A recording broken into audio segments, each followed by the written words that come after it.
So SEIA is doubling down on our storage engagement advocacy all across the U.S. and here in D.C. And we're so glad to have Joan White and Emily Burlinghaus on the show today. Yeah, they are two fantastic people and really knowledgeable about two of the biggest components of what we're doing on storage here at SEIA, both the sort of supply chain and trade piece, and then deployment and interconnection policy, and how that matters for clean energy businesses and storage businesses. And it was a great conversation. We learned a lot about sort of where things are headed, and also the basics of how these systems work and what we're looking at today. Right. So if you want to learn more about which policies we care about, some of the elements that go into developing storage, and how policymakers and investors should be thinking about the where and the when, there's a lot of great information in this episode today. The storage dream team here at SEIA. Really excited to have you both on the pod.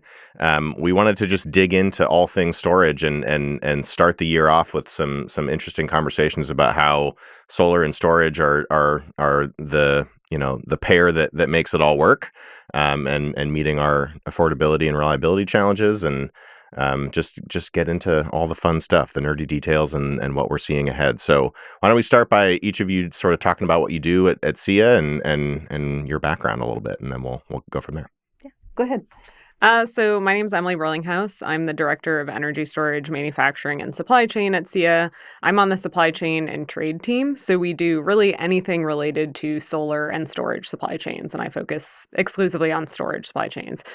So day-to-day work sort of involves anything related to tariffs, trade investigations, coordination with other teams at SEIA as it relates to supply chains. So a lot of what we do is provide intel to our members on how tariffs and trade investigations might impact their products.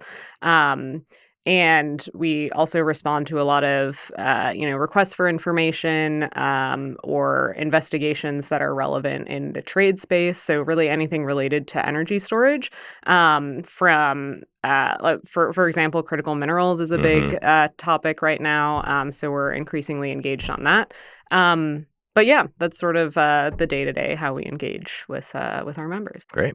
And I'm Joan White, the Senior Director of Energy Storage and Interconnection Policy at SEIA.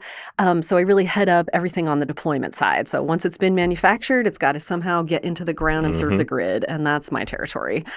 So I cover both federal and state policy as it relates to, tax incentives, but also a lot of state programs that provide financial support or just like avenues for energy storage to get on the grid. One of the most common things I do is expert witness in dockets that are related to energy storage. So that's in front of public utility commissions, just really making the case for what energy storage can do to make energy more affordable for Americans and then also more reliable. Why don't you start by explaining what battery energy storage is? just take it to 10,000 feet for our audience. Okay, I'm so excited about this question, Steph, because energy storage is actually revolutionary, and people don't talk about that enough. Electricity is the only commodity on Earth that has to be produced and consumed simultaneously in the same moment. That's very challenging for grid operators. It means when people are demanding more, they have to turn power plants up and down at very fine levels. Energy storage, for the very first time in history, allows us to store electrons and then release them back onto the grid when we need them. So it can change everything from the technical aspects of how the grid operates to also reducing costs by allowing us to lower demand at peak periods. Awesome. Explain to the difference in energy storage for market segments, the difference between utility scale storage and how personal households might use storage. So utility scale storage can do a lot for the grid in terms of providing power when people need it most and also keeping the grid humming so that the lights stay on. Then you kind of move down into what I like to call the middle market. That's storage systems that are connected to the distribution grid. So the poles and wires that go to your home, making sure that there's enough kind of pressure in the system so the lights stay on, and then also providing localized reliability. Then we get down into resi. Resi's the market I'm the most excited about. It's a very small segment, so it's only around, 10 or 12% of the market right now. But it can provide backup power for people during outages, and that's huge. The other exciting thing about resi is you can take those systems, aggregate them together, and they can provide services to the whole grid. Mm-hmm. Which is becoming a lot more the general practice now. If you're deciding to put solar on your house, you're pairing it with storage. Mm-hmm. Yeah, I heard from Right. Sunrun yesterday, who's one of our companies, that they have right in this moment a 70% attachment rate. So 70% of their customers who put on solar are choosing to install a battery at the same time. And in some places like California, where you can get financial incentives for a home battery, it's a no-brainer. You can put on a solar system, install a battery, and then you have reliability during outages, which could be related to wildfire power shutoffs, or just that day-to-day operations in the market to earn money for the homeowner. So it actually lowers customer bills. Tell us what that means from a reliability perspective. We've got a big snowstorm coming to the DC area. What does it mean for folks when they have storage attached to their homes, in terms of their ability to keep the lights on in a natural disaster situation? It's absolutely huge. And I can tell you, I'm a mom of 2 kids, and when you get home, you need to cook dinner, you've got tubby time to put on. Getting through all of that without electricity is really problematic. Mm-hmm. So I also used to live at the end of a long radial line, which just means the power was not very reliable. Installing solar plus a home battery, allowing us to ride through those outages, made day-to-day life so much easier. And that's equally true or even more true for people who have a medical need for electricity. So maybe they've got folks at home on a respirator or an oxygen machine. They need that electricity to be reliable. And now more than ever, electricity is a key component of the American economy. So keeping the lights on is actually really important, not just for our day-to-day lives, but for the larger functioning of the whole economy. Mm-hmm. Mm-hmm. Thank you. So while we're setting the stage here, Emily, maybe you could walk us through what actually the supply chain and sort of the stack of different products and components goes into some of these batteries, and where some of those manufacturing facilities are, and what that looks like today. Yeah, for sure. So battery energy storage systems have pretty long and complex supply chains. So there are a variety of different types of batteries and also alternative storage systems generally. But about 80% of the batteries that we see on the grid today are lithium iron phosphate. So that refers to the chemistry of an electrochemical cell for batteries. So you really have to start at the top of the supply chain. You have to go back to the mine, basically. So you need to be able to mine these critical minerals like lithium, iron, phosphate rock, graphite as well. So you need to either mine them from the ground, or you need to acquire these minerals through alternative means. So recycling, for example, is providing alternative feedstocks to batteries now. So after these minerals are mined or pulled from older EV or other types of batteries, they need to be refined, processed into precursor materials, integrated into cells. So you have the electrodes, which are the positive and negative sides of the battery cell. That's where these critical minerals really come in. So on the negative side, the anode, you have graphite, which is a critical mineral, and then one of the key components on the positive side, the cathode, is lithium. So then you need to integrate those together into a battery cell, then a pack, then a fully integrated system. So there's a lot that goes into the supply chain of the batteries that we're seeing on the grid today. And where are some of those facilities and businesses that are doing some of that manufacturing work located in these days? So these facilities are located all throughout the world, especially over the past 5 years, though. We've seen a lot of reshoring and friendshoring of some of these facilities into the United States and North America.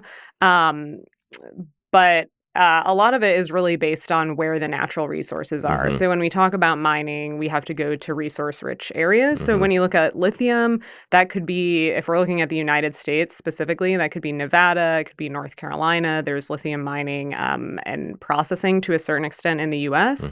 And we've also seen huge growth over the past 5 years in other steps of the supply chain as well. So we've seen a lot of manufacturing facilities pop up throughout the United States, whether it's for those intermediate materials like cathode and anode active material that's increased to a certain extent, but especially we've seen a lot of announcements on the cell and pack manufacturing side. And when we think about sort of the energy storage market and the energy storage supply chain compared to solar, there's a lot of, lessons I think we can learn as solar has ramped up significantly over the last, 10 or 20 years. Where do you see the manufacturing conversation and the trade conversation going in the next 5 or 10 years when it comes to batteries? Well, I think two things are really important. One, we need to continue the momentum for manufacturing in the United States.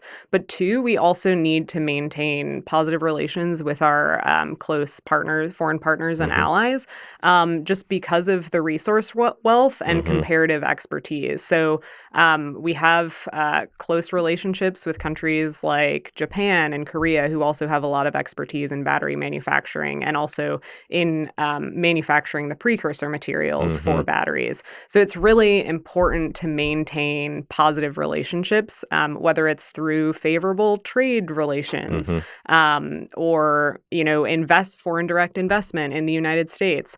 I think there are a lot of opportunities to do both things. As we stimulate the manufacturing sector in the U.S., we can also maintain good relations with our resource-rich and expertise-rich partners abroad. Yeah, absolutely.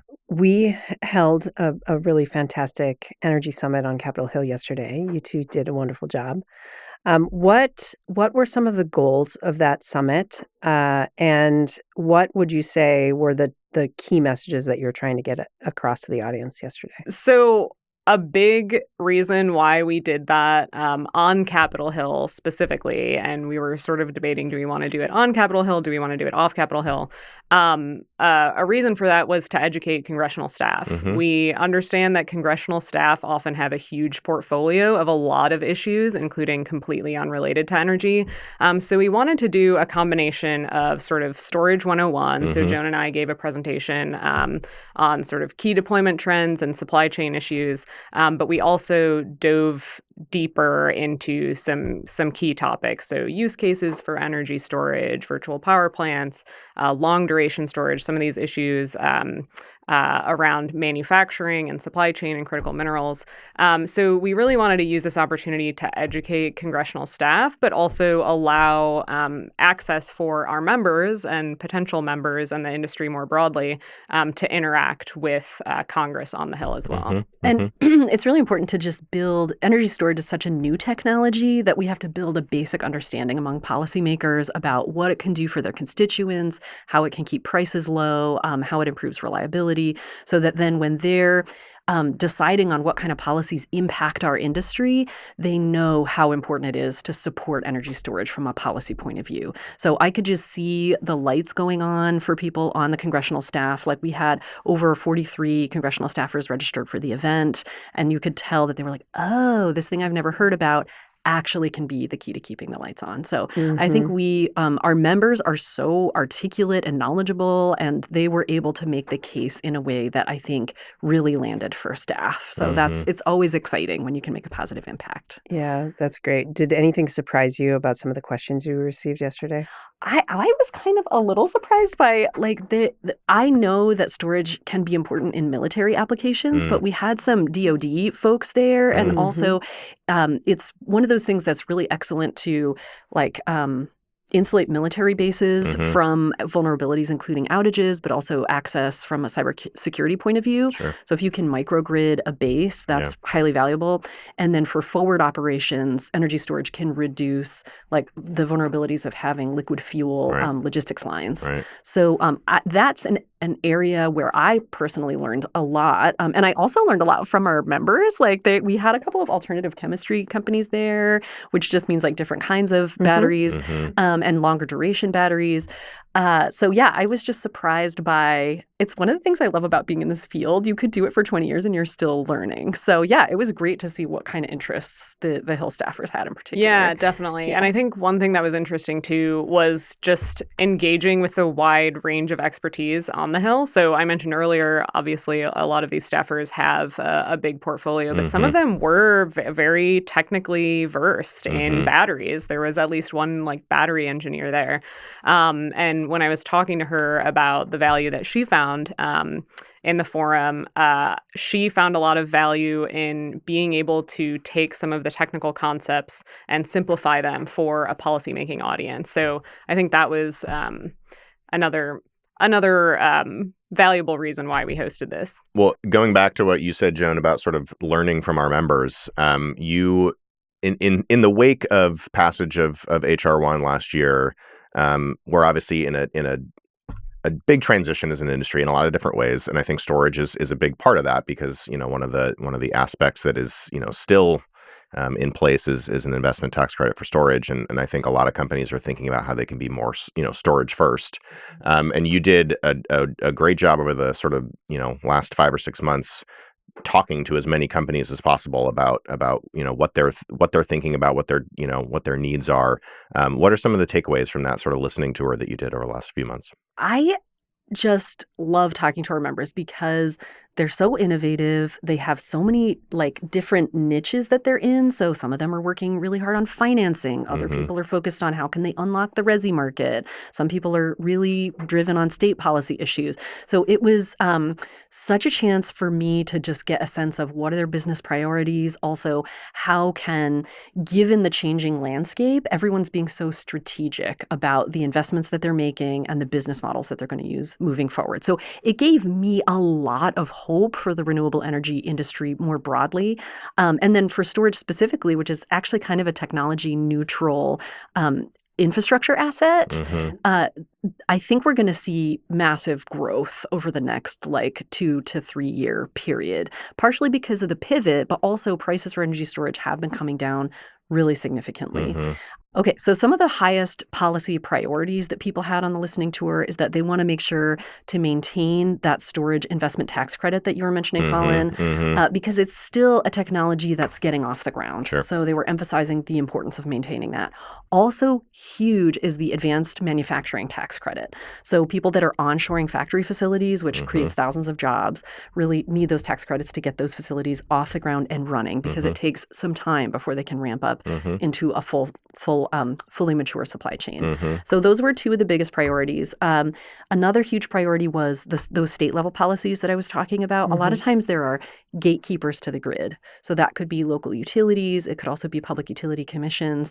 And what they're really asking SEIA to step forward and do is to open up those gates so that they can get on the grid and provide meaningful services to customers. So we've really taken the time to step back, consider what our priorities are, and then make sure that we have a strategy moving forward to open up those gates for our companies, and then that allows energy storage and solar to serve the American public as a whole. I'd love to give a little love to the states, actually. So states like California and Texas are heavily investing in utility scale storage for obvious reasons. They face heat waves, they faced natural disasters on a regular basis. Tell us which state administrators are doing the best job and why and how that works. Yes, I love the story of Texas and California because you could not have two more different states. California is a very heavily regulated environment. They have lots of structured wholesale markets. Texas is a free man's land. It's just, there's no forward capacity market. I know, it's so great. And what's amazing about it is storage is performing incredibly in both instances. So in Texas, the main play is buying energy while it's very affordable on the grid. So when solar, wind, and gas are very active, there's lots of electrons. Then when there are shortages later during a heat wave, releasing it back out. So that's, buy low, sell high kind of dynamics. It's a free market environment. In California, they've done some really incredible work around proactive resource adequacy planning. So that means looking ahead, how much power are we going to need and where are we going to get it? So they have really strong kind of RFPs that our companies are bidding into. So those are our two biggest states of storage success. I would say looking to the horizon, other states have seen how effective energy storage has been at lowering power prices and keeping the lights on, and they'd love to enact similar policies. So just last year, SEIA was a key partner in getting passed a major bill in Illinois that's going to open up the market there for both the big utility scale projects all the way down through the residential projects. And then this year, we're really looking forward to Virginia, a state that is forward-looking and planning to procure a huge amount of energy storage to meet what in that state is skyrocketing demand. So we're really seeing some state regulators take a leadership role in this space. That's amazing. Can you layer on the reasons why this puts downward pressure on prices over time. One of the biggest drivers of energy prices is what's called peak demand. So that's when the most demand is on the system. It's usually in the afternoons between, say, 4 and 9 p.m. That means the whole system, from start to finish, generators, poles and wires, transformers, all has to be built this big to meet that peak demand. The power of energy storage is that you can take that peak demand and then you're just discharging your storage. You're putting power back out on the grid during that peaking period. It lowers the peak. So you can imagine the benefits all the way down from those poles and wires at the home level up through giant generators. We don't have to build that infrastructure. We can right size the system. So when you look at results side by side, like should I build poles and wires and generators or should I build energy storage? 9 times out of 10, way cheaper to build energy storage. Right. And that's why arguments against renewable energy fall pretty flat when you add storage into the equation. And for any administrators out there and grid operators and elected officials, storage is tech neutral. It's a value add no matter where you are. So we would encourage everybody to think a little bit differently about investing in that. So maybe we could, as we land the plane here, we're sitting here in January. It's a new year, new us. We've talked a lot about like the benefits of storage and what it can bring to the grid, where we're, what we're seeing, what our priorities are. As we look at 2026, what are you most excited about? What are you sort of focusing on in your respective areas? Like, what do you think that we can really achieve in 2026, and what are our members like most ready to do? Whether that's on the policy side or sort of technological innovation, supply chain changes. Like, what are we looking forward to in 2026? Yeah, I think I'm pretty excited just to see the momentum around storage, especially because the 48E tax credit was preserved for storage. So I think just in talking to our members, it's interesting to see the amount of interest, if they had only worked on solar in the past, that they are really interested in investing in storage. And not just traditional lithium iron phosphate batteries, but increasingly long duration storage solutions as well. So I think there are going to be a lot of companies in our membership that are at least taking initial steps to evaluate the potential of alternative chemistries or long duration storage solutions, whether they're manufacturers or developers or EPCs. We're already seeing some of that, and I anticipate that the momentum is going to continue. On the supply chain side, I think there's a huge opportunity for SEIA and the clean energy industry more broadly to become more engaged on critical minerals. This is a huge topic for the administration. This is a huge topic for Congress. And I think there are a lot of opportunities for SEIA to make its voice heard, to make sure that the clean energy industry and storage in particular is benefiting from some of those investments and that prioritization. Yeah, that's great. What are some of the biggest challenges around critical minerals? So a lot of it is the midstream capacity.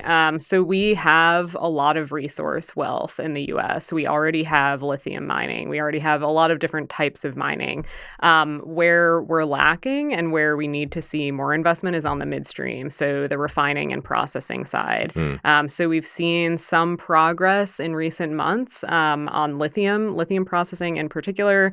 Lithium prices are highly volatile, so the ability of companies in the U.S. to invest in the U.S. is a little difficult depending on that price volatility. But I think that's one big area where we're going to see investment, where we have seen investment. So that midstream, and then also in the cathode and anode active material manufacturing as well. In all of the research that I've done about this topic since coming to SEIA, over the years, it seems like China controlled all of the refineries and manufacturing for critical minerals and the geolocated sites around the world. Yeah, so I think it's a well-known fact that China controls a lot of the processing for critical minerals. Actually, a lot of our lithium, the majority of our lithium, comes from the lithium triangle in South America, but it's that processing component that is difficult. So a lot of that lithium is sent to China for processing and then sent back to the United States or other places. So Yeah, I think we've seen some good progress, whether through the use of trade deals or equity stake in certain companies, where there is momentum to bring that back to the U.S. But there are also opportunities to align trade priorities with some of our allies as well. So we're still working in an international environment, relying on the resource wealth of our partners, but everyone sort of benefits in that regard. To develop a more diversified supply chain. One other quick aside before we move on from this, like, how does the growth and the market for electric vehicles play in here? Is there a lot of, is that sort of a win-win scenario? The more that we see electric vehicle growth, the more that we're going to see a sort of robust battery supply chain. Like, how does that outlook change the game for storage, for grid connected storage? Potentially. So we are seeing one, a lot of lessons learned from the electric vehicle industry. So there used to be a tax credit, the 30D tax credit for consumer EVs. There were certain stipulations associated with automakers qualifying for that tax credit, minimum content standards for minerals that are mined or processed or recycled in the U.S. or a free trade partner of the U.S.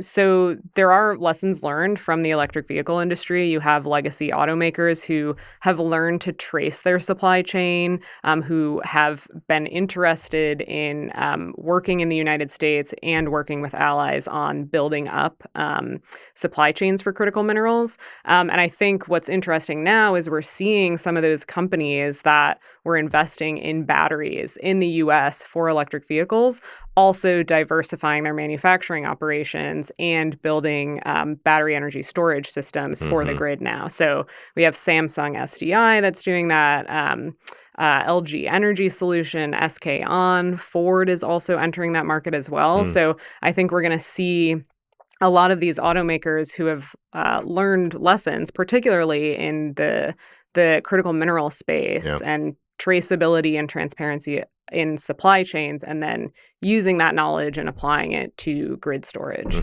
I'm exciting. so glad to have the opportunity to talk about battery safety, because there's a public perception that especially lithium ion, the LFP technology that Emily was talking about, might be unsafe in some way. And nothing could be further from the truth. So if you look at statistics, there were several high-profile battery fires early on. The industry, as well as top scientists from the national labs, got on the case. They were conducting, large-scale fire testing, among other things. And we now have extremely rigorous codes and standards that require manufacturing of batteries to be very safe and the installation of those batteries to be very safe. So you need to install containers with certain distances apart. There also are materials requirements for between the cells that prevent the spread of fire. So if you look at the incidence of fire after those fire codes were put into place, it's gone way, way, way down. It's almost minuscule. Right. The technology has changed and evolved so quickly that the percentage of challenges is really, really low. Yeah. And you look at those codes, they're updating them constantly. So anytime there's any kind of fire incident, they go back, they revise, they look at whether mistakes were made and how to correct them. So right now, the latest is NFPA 855. We recommend that states adopt that as a safety requirement, and that all of our companies comply with NFPA 855 anytime they're doing an installation. And how can folks learn about that? Where should they go if they want to learn more about that? Oh, the National Fire Protection Association, which are firefighters who design these codes. So like creme de la creme of smart brains. So just go to their website, and they have a lot of really free or low-cost trainings that installers can learn from in order to comply with those codes. Okay, excellent. And how should people in leadership roles like the administration and the state think about these safety standards and steps that they should take to make sure if they're implementing utility scale batteries into their grid system that they're doing it the right way? Yeah, I mean, the first step for state regulators and local siting authorities is to adopt NFPA 855 as a standard that people have to comply with. And then the second step is to make sure that they have training for their first responders for how to respond in the event of an incident.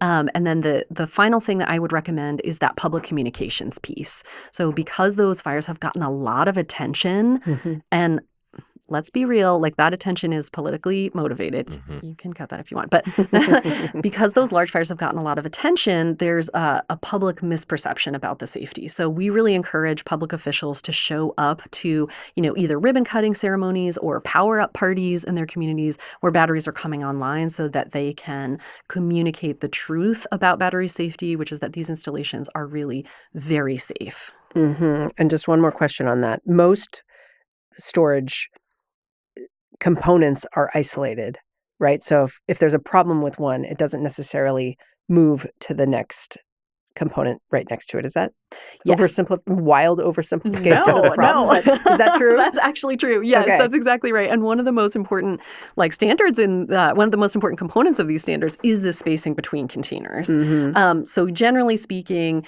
there's got to be like a really wide distance between the containers, and then the containers themselves have a lot of requirements around ventilation, which can be one of the most effective things. So you can, if you see there were, I think, two or three fires in New York.